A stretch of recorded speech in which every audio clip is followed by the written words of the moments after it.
राम राम राम सारा ने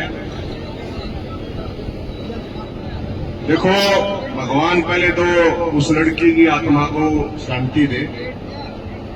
और ये भाषण देने की तो जगह है नहीं, न्याय के लिए बैठे हैं सब। भाषण तो सारा नेताओं ने तो घर से बनाते होंगे देने बढ़िया बढ़िया। इसमें सबसे जो महत्वपूर्ण बात है, जो मन ने सुनी थी, जो परिवार ने बोला था, आप लोग धरने बैठे थे, आप लोग अब पुलिस वाले ने छोरी भाज की होगी भाई। मतलब ये तो एक धारणा बन गई है, गरीब की छोरी गायब हो जाता भाज की, अरे अरबपति खरबपतिया की छोरी बाहर चली जाता है घूमने जा रही। ये पुलिस की एक दिमाग सेट देखो आप। अगर पुलिस उस टाइम तय सीरियस होती, फिर बताओ एसएचओ ने भी नहीं होती भाई। एसएचओ के साहब की छोरी के लिए हो रहा होता था। किसा बड़े अफसर, किसा बड़ा नेता की विट्टी चली जाती पुलिस के पास या थानेदार के पास फोन चला जाता, तो क्या यही रवैया होना था? क्या एसएचओ की इतनी हिम्मत हुई थी या किसी पुलिस वाले की इतनी हिम्मत हो रही थी आके सर्टिफिकेट लेकर आवेगी? ये लड़की तो मर गई। मैं आपको एक चीज और बता देता हूं भाई साहब, ये एक घटना नहीं है, बहुत सी घटनाएं हैं। आए 10-15 दिन कोई ना कोई मार कर फोन आ लेंगे, पुलिस वाले तो नहीं बोल भाई। पुलिस वाला ये बस की बात नहीं है इसकी जांच पड़ताल करनी, तो सीबीआई ने भी दो। और मैं कोई ये राजनीतिक बात नहीं है, मुख्यमंत्री जो सैनी साहब हैं, आपको नहीं पता हो तो मुख्यमंत्री ही गृह मंत्री है, और गृह मंत्री की ही ये जिम्मेदारी है। और सबसे बड़े इस सिस्टम के लिए शर्म की बात यह है, अब इतने लोग यहाँ, हजारों लोग, हमारी माताएं, बहनें, बड़े बुजुर्ग, नौजवान साथी न्याय के लिए बैठे हैं। कोई डिमांड नहीं है, कोई रोड, कोई पुल, कोई मुआवजे के लिए थोड़ी बैठे हैं यहाँ पर।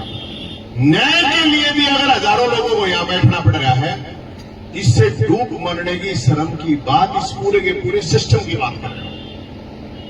और आप लोग जागरूक नागरिक हो, आप लोग इकट्ठे होंगे तो ठीक है, न्याय मिलेगा। ऐसा नहीं है कि न्याय नहीं मिलेगा। और मैं कुछ साथियों को यह भी कहना चाहूंगा, नौजवान साथियों को, ये मेरी रिक्वेस्ट है, ऐसा कुछ मत काम करियो मेरे भाई, रोड जाम करो और क्या मत करो, रोड रफ्ता करो। सरकार को मौकों की जरूरत होती है, अदाड़ा तो यो हो गया सिर्फ मनीषा के न्याय के लिए। उस लड़की के हत्यारों को फांसी से कम नहीं होना चाहिए। जिस तरह उसकी ब्रूटल, जिस तरह से मर्डर हुआ है, फांसी से नीचे कुछ नहीं।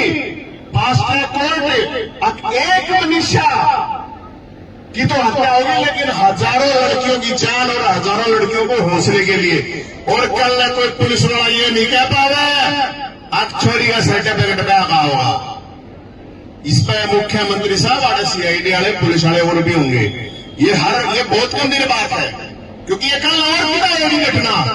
उसने तो बलिदान दिया छोरी ने, उस बलिदान तभी माना जाएगा अब सजा भी हो और आगे इस तरह किसी के साथ ना हो। अब कोई गरीब लड़की छोरी किसी थानेदार के पास जाओ या परिवार जाओ, उसको ये कहा जाओ अक्सर के फेंकता होगा।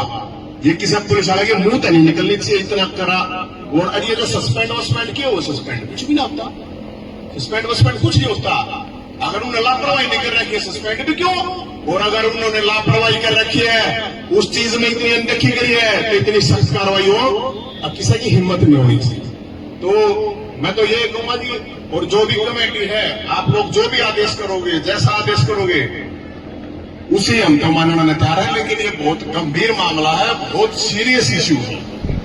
इसने कमेटी वाले हैं, सारे साथी सीनियर साथी हैं, समझदार हैं, बहुत ही तरीके। पॉलिटिकल लोग तो पॉलिटिकल आओगे, सत्ता वाले भी आओगे, विपक्ष वाले भी आओगे, कोई भी आओगे, बात सिर्फ मनीषा के न्याय की होनी चाहिए। और कड़ी कार्रवाई इतनी होनी चाहिए कि भाई ये पूरा हरियाणा नहीं, पूरा हिंदुस्तान देखे। और एक बार फिर मैं ये कह रहा हूं, अगर आपकी पुलिस के पास साधन संसाधन या नहीं सोल्व कर पा रही है मामले को, क्योंकि पता तो है नहीं कौन है भाई, किस लेवल का आदमी है, इसमें तो कुछ हम तो यही कह रहे हैं कि न्यू ना हो गए, निर्दोष लोगों को ठा उनकी नहीं तोड़ दो।